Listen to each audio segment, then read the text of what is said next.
I want to start off by thanking Dell Cullum, who graciously came over to my house to record this for tonight's presentation. And we're going to be doing a little bit of an experiment in the sense that we're filming this indoors right now because of an annoying leaf blower that's operating somewhere in the neighborhood. And then Dell's going to go outside and we're going to take a look at some of the things we have in the yard that I'll be talking about now, but hopefully we'll get pictures of in a couple minutes. I guess the theme around tonight's presentation, in addition to basically improving your yard for nature, is specifically the oriole. And we're going to get a couple shots and hear them in the background in a couple minutes, I hope. So what I'm going to do now is just talk about the two birds, the two oriole species that we have, just to briefly mention that. We have, in addition to the Baltimore oriole, another species up here called an orchard oriole, which will look and sound somewhat like the one we're most familiar with, that is the Baltimore oriole. But instead of being orange, it's going to have sort of a brick red body, and the female will be more yellow. It's much less common than the Baltimore oriole. It also differs in the sense that it comes up here in early May and leaves even earlier than most of the other migrants, including its closely related sibling, the Baltimore oriole. The orchard oriole comes up here in mid-May, breeds up in our area and further north, and then by early to mid-July, it's already on its way back south to Central America and northern South America. There's a small population that overwinters in Florida, but most of the rest of it goes south, further south than that. The Baltimore oriole has a similar sort of life or a similar range in the sense that it also comes up to us from either Central America or northern South America. It arrives sometime in early May in our part of the world, and then is prolific. I mean, you will, once you get familiar with the call, you will hear it regularly pretty much throughout the East End and much of the rest of the Northeast as well.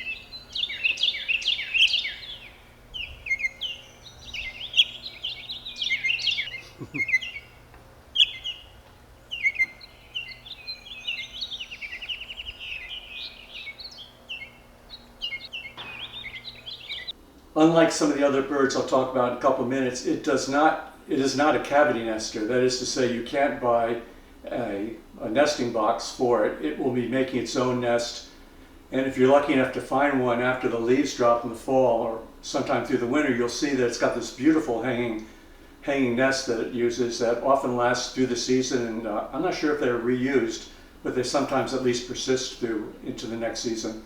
In terms of attracting orioles, particularly the Baltimore oriole, to your yard, it's good to have, in terms of the landscaping, it's good to have either fruit trees, apples, cherries, etc., or vines, raspberry vines, even probably elderberries, I would imagine, although I'm not sure about that part. So they feed pretty much exclusively on fruit and also on insects. But the way we can supplement that and the way that we can sort of tilt the balance towards getting it into our yard is by putting up either half an orange, and I'll show you a feeder that does that in a minute, either half an orange or grape jelly. So the trick to the grape jelly is you have to buy it as cheap as possible. None of this expensive stuff. Just put out good old cheap grape jelly and they love it.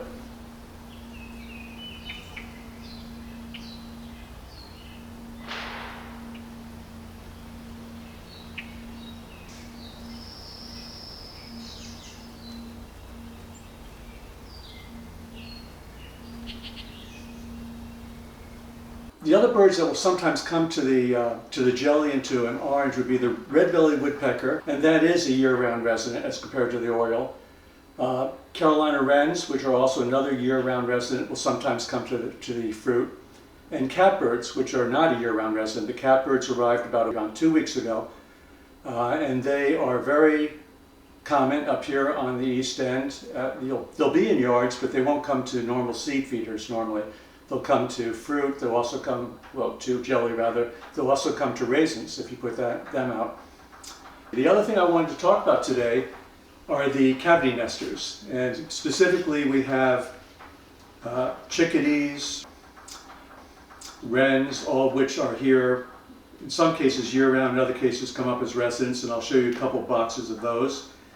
We also have a bird, which one of my favorites, and I'm trying to lure it into the yard this year and have it nest here, and that is the gray-crested flycatcher, which is a fantastic bird. It's the largest of our flycatchers in this area, It's very seldom seen, but because it stays up in the canopy, but it's very often heard if you know what you're listening for. I'm also going to be showing you an owl box, which, again, obviously a cavity nester, tree cavity nester. It is a year-round resident, a screech owl. It will be active in terms of looking for these boxes sometime very late in winter. It's one of our earliest breeders, into early spring. And if you're successful, you'll have the advantage of watching these things come and go over the course of a couple months, including once the young are born and before they fledge. They'll hang out for 6 weeks or so in the box, and you'll hear them frequently. And then if you're lucky enough, and if you watch them regularly, you'll actually see them fledge. And I had the incredible advantage or perk last year during COVID of being able to watch a pair of screech owls nesting in the box. And as bad as COVID was, that was my go-to thing come evening. I'd go out there at cocktail hour, which seemed to get earlier and earlier during COVID. I'd hang out at my table and just sit up there and wait for them to put on their show. It was just fantastic. That's pretty much all I wanted to say in terms of background on these birds. I'd much rather have you look at the birds and the paraphernalia than look at me, so we're going to transition out into the yard. A wood/brush pile up ahead of us. And then off to the left is the area where I just compost leaves rather than taking everything over to the town recycling center or to the waste yard. I also have a bird nesting box out here too, as you can see up in the corner. And then we have a comparable wood pile or brush pile over in the other corner of the property. So they're out of the way, they don't interfere at all with the use of the yard. They're great for wildlife, and they make it much more sort of environmentally sensible in terms of not having to take everything off your property. So this is a Carolina wren box. Like a house wren box, it's fairly small. The opening is not only small, but it also has a different shape, and the reason for that is that Carolina wrens like to drag larger sticks into the box when they make their nest. I've had house wrens use this box. I've had Carolina wrens use the house wren box, so clearly they don't read the same information that we get, but for the most part, the bird will respond to the situation that you set up for it. It's a house wren box. It's being used by chickadees right now, but if you look at it closely, you can see that the hole itself has some white around the edge, and that's because the chickadees last year took this house wren box, and before the house wrens made it back north, the chickadees took over this box and they actually established a presence before the wrens got here. They otherwise would not have been able to use the box because the wrens are more aggressive. So the chickadees used it, opened it up a little bit more widely so they can get in and out more easily. They raised the young in it, and then many of the birds up here do multiple broods over the course of a single season. The chickadees were unsuccessful getting back into that box because as soon as they were no longer actively defending it as much as they had when they were raising the young, the house wrens took it over, and once they got in there, that was it. So they used it for the rest of the season and also raised a brood in there. There's a box that Dale's going to focus on that's behind this one, which is another similar sized house wren box, which we haven't had anything in yet this season, but about a week ago, a downy woodpecker came over and checked it out. And a downy woodpecker is a larger bird. You could easily have expanded that opening to use this box, but as it was starting to check it out and do a little bit of widening of the opening, this giant red-bellied woodpecker came, landed on the box, completely dwarfed the box, chased away the downy. It also looked like it was going to open it a little bit wider and get inside until I guess common sense kicked in, realizing that even if it made the opening wider, it wouldn't be able to fit in there. So it abandoned the box, and so far that hasn't been used yet. We have the rose-breasted grosbeak on the feeder right now. It's really a treat to get this bird. I mean, the male is more colorful, but just getting either of the sexes of the rose-breasted grosbeak's great.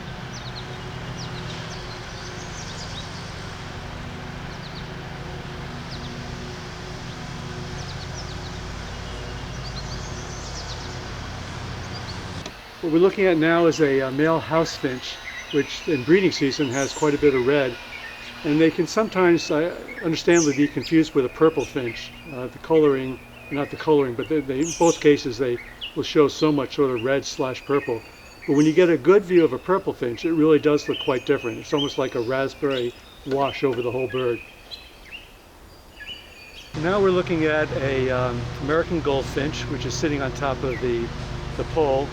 It's a bird that, again, is a year-round resident, but the males take on this bright yellow coloration with the dark black cap in the springtime only. So a lot of people think that these birds migrate out of here, and the reason is, well, basically there are two reasons. The first is that they lose all that bright coloring and they become sort of a drab olive color.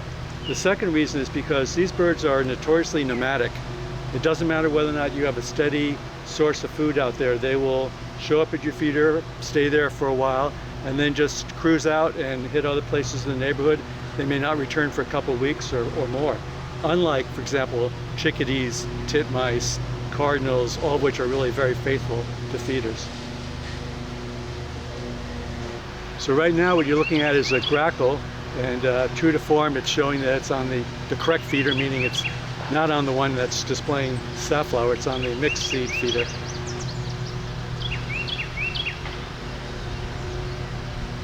That's a chipping sparrow, and we've heard them chipping. That high trill is their song.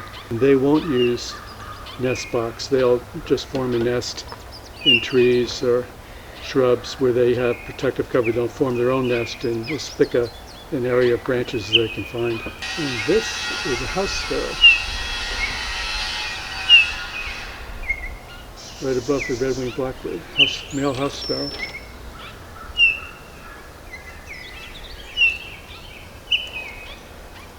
Sometimes we'll get an oriole to a hummingbird feeder, and of course, normally you're going to get a hummingbird to it. Basically, it's just a sugar-water mix.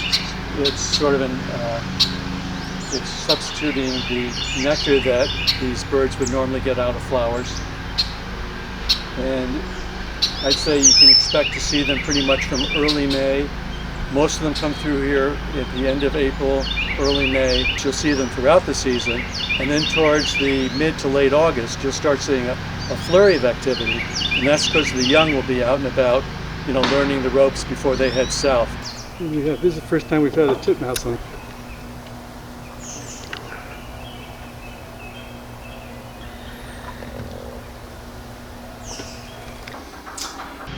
So there's two other features in the yard I thought I'd point out, things you may want to consider in your own yard. The first is the bat house that you can see right now in the field of view. We have about 7 or 8 species, I believe it is, of bats that come through Long Island.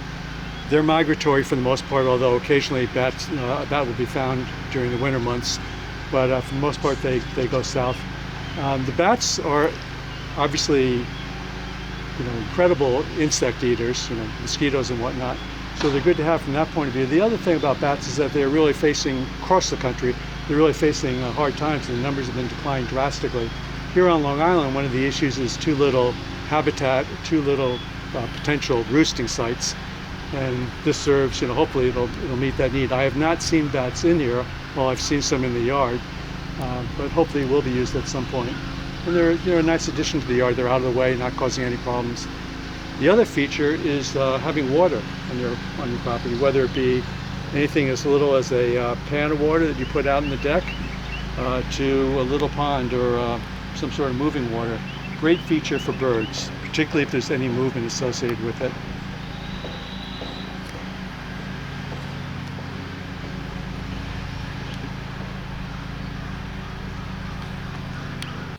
So I thought I'd mention a couple of other birds that we may not have great images during the time that we're filming, but we supplemented with some stuff that we have in our own personal files or on the internet.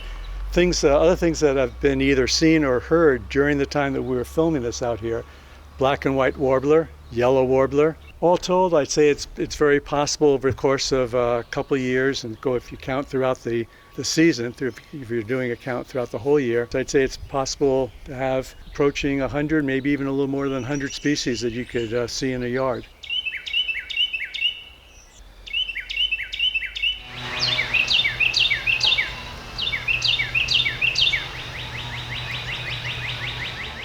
That's it. Thank you.